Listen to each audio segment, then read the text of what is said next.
It's my esteemed privilege to be with Dr. Steve Mascarin. Steve, Likewise, how many Corey. offices do you have now in Ontario, Canada? 5. We Five operate offices. 5 now. Yep. 3 of the 5 are Scratch, Yeah. which, shout out to Chris Ad. I followed the Scratch manual. Steve, I think you perfected the scratch. No, seriously, I did. I followed it verbatim and by design because I'd started 5 practices before, kind of like the way typical dentists would do. I Like, remember, yeah. let's open up 2 chairs, maybe a third when I get busy and blah, blah, and it never materialized. They're relatively successful, but I ended up selling those practices and I decided to do it properly. The right way. The right way. And it's been unbelievable success. Would you mind sharing a little bit about numerically some of the successes? Because I know some people probably won't believe what you're able to You're right, achieve you're in a right, well-run, properly started scratch practice. Yep. I'm happy to share that. Thank you. So the first new style practice I started, the Chris Ed style, I opened in the spring of 2017. Within 2 years, so it was April 2017, by March of 2019, 2 years later, it's a 7 operatory practice. We were doing 650,000 per month, and that's no BS, 650, it's actual collectible 650. Yeah. Okay. And then, within a year after that, we're doing a steady 750. Right, amazing. And it actually became, they're called champagne problems. Yeah. It actually became a problem that I own this property and it was only 2,000 square feet, 7 operatories. I couldn't expand fast enough. So, because currently I'm opening up 5 more ops next week, actually next Monday, I'm very excited. So we're gonna have 12 and I have 5 more ready to go, so 17. Yeah. But it became a capacity issue. So I was sort of like a victim of my own success because it was so successful. It was so successful. So I couldn't do for the last 6 months what, by Chris Ed standards, what I needed to do, which is continually adding capacity. And we were talking about this earlier. Just elaborate a little bit on why it's so successful. Because I saw, dozens of dentists, I won't exaggerate, ask you, how do you get that many new patients? Yeah. So share some of the characteristics that we know. Chris Ed. Go deeper. It's everything, it takes a lot of you have to have a lot of confidence and you have to have a large line of credit. This is true. This is true. To do it well. Yeah. Yep. Because so underfunding kills so many well-intentioned projects. That's very true. So what we did was decided to open it up like a corporation, like a Walmart or a McDonald's. Full on capacity, 7 days a week, 7 chairs wide open, 6 in the morning till 10 o'clock at night, 7 days a week from 0 patients. So it's scary. It's really, really scary. Can I tell you what I thought was most impressive about what you guys did? Is your office was pushed back, construction delays. I don't even remember how elongated it was, but it wasn't. It was a long time. It's taken 2 years. Yeah. It should have been 8-9 months max. But you kept the team intact. You had hired them with the premise of opening on such and such date, and then it got pushed back 5 more months. I was still meeting with your team, and there was no patients. Yeah. So you trained them and refined them and sharpened them. That's right. And they knew they had a job, they knew they had a place, they knew they were working for a purpose. So when you opened, I think that was the most beautiful thing, is it hit the ground running, and you outgrew it in 2 years. Yeah. And you brought in portable operatories to satisfy the demand, correct? Did I have that? Yeah. Right before the COVID happened, so I was running out of space and time. So the first thing we did was we were open from 6 till 9, and then I was desperate. I was like, oh my God, this expansion is taking so long. So we watched this show in Toronto. It's called Dragon's Den. Okay. So they pitched, it's like Shark Tank, I don't know, gotcha. So they pitched, I saw this one where they pitched an idea of a mobile dental hygiene clinic. Love it. So I understood they weren't as successful as they thought. So I said, you know what, maybe those vans are available. So we called them up and we ended up renting a mobile dental clinic. Yeah. It was crazy. So right outside the front door, we have like the one entrance, and to the side of it, we had like a side entrance, and we had this mobile, like it was a van. And so the hygienists were a little creeped out at first, but we said, okay, look, it's all the doors are open, like the windows were open, and so it was great for hygiene, it was great for new patients, and then that worked for about 4 months, and then we had to shut down because of COVID. there was too many restrictions, whatever, so we just got rid of it. Gotcha. But we tried to roll the punches. So after that, the next thing we did almost immediately was extend our hours. Beyond 6 to 9. Yeah, we went to 10 o'clock at night. Okay, there you go. Which was very successful. Like we've been so big, like 9 o'clock at night is crazy. It's tough dealing with the staff because, they, getting to work that long, but they were so happy that they were the gainfully employed part of the team. Sure, yeah. They understood it was like, the restrictions, COVID, whatever.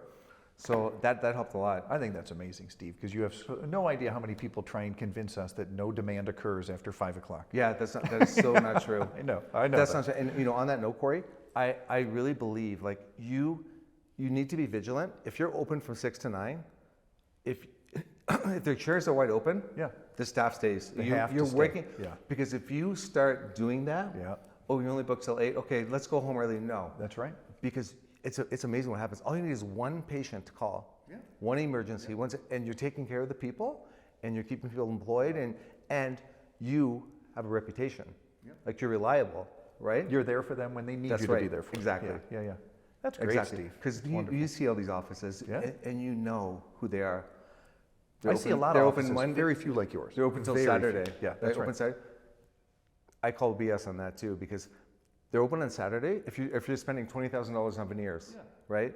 They're not open. So I wanted from the beginning to be, okay, these guys are amazing. They're always available 7 days a week, all day, all night, same day guarantee. I love it. Right? And the other big thing we did, the $99 cleaning for like non-insured people. Yeah, right. Yeah, you had said that was a huge stimulant. Huge. I know it was unique in your marketplace. It's not that unique in other marketplaces, but tell me a little bit about why it was such a catalyst. There's such a, there's, what is it, 20% of people typically don't have insurance. Yeah. Gainfully employed, no insurance. So there's contract workers, whatever. And you're providing such an amazing service for those people. They have friends that have insurance. They eventually get insurance. Oh, you're yeah, there in the system, they talk, and they need work. You're taking care of them and all that stuff. And the main reason why it's been such a huge success for us, because there's no competition. Correct. And because despite the fact it's a highly competitive market, it's a very with a very low dental to patient where ratio. Offices are, yeah, they're all right. there's so many dentists. Like that's right. There's so many dentists, very competitive.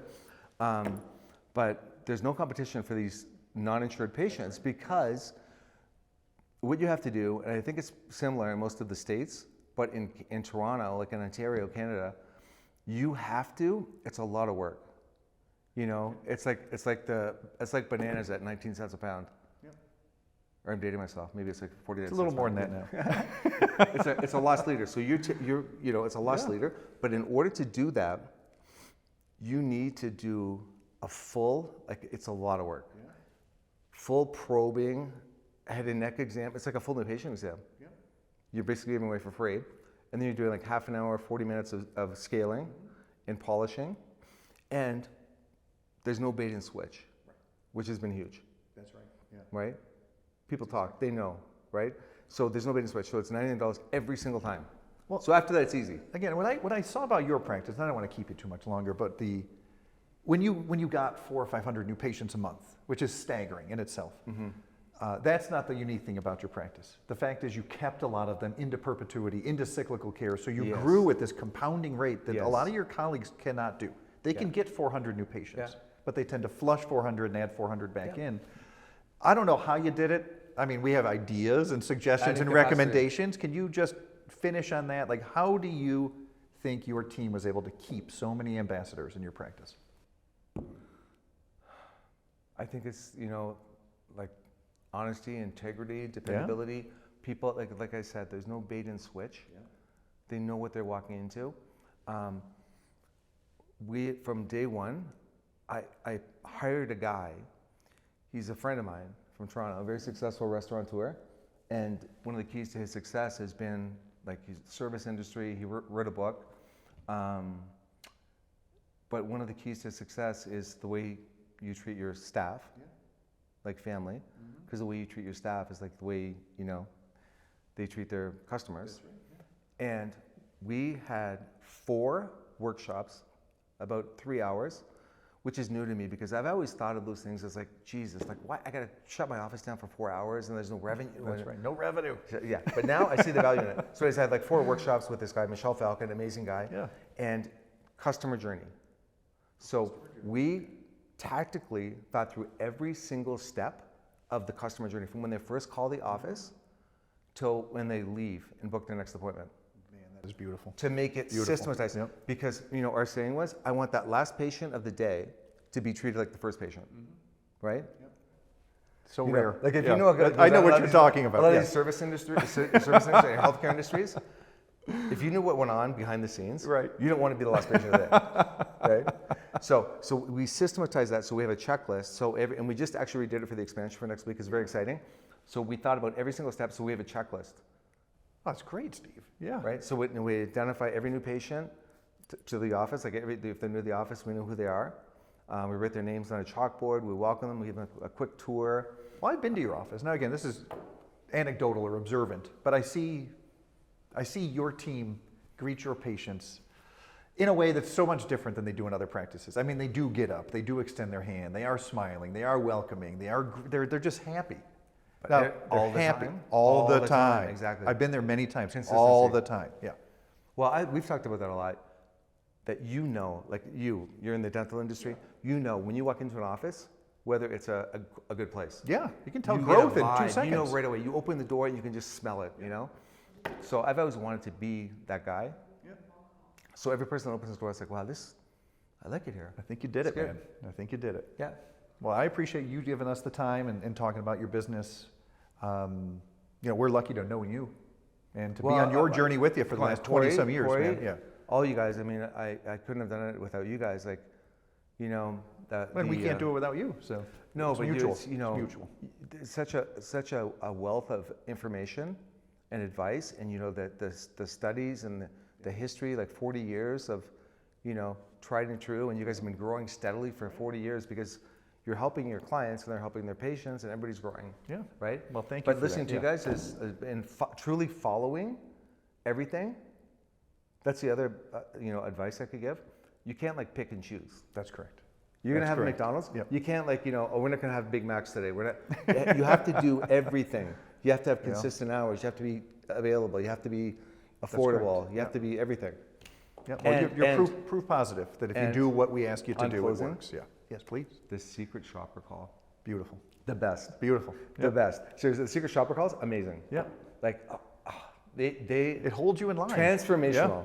Yeah. Yep. Well, thank you. Anyways, Steve, thanks a lot, you guys. It's been a great ride. Thank Looking you, my forward friend. to Many more years. yeah, many more. Thank you so much.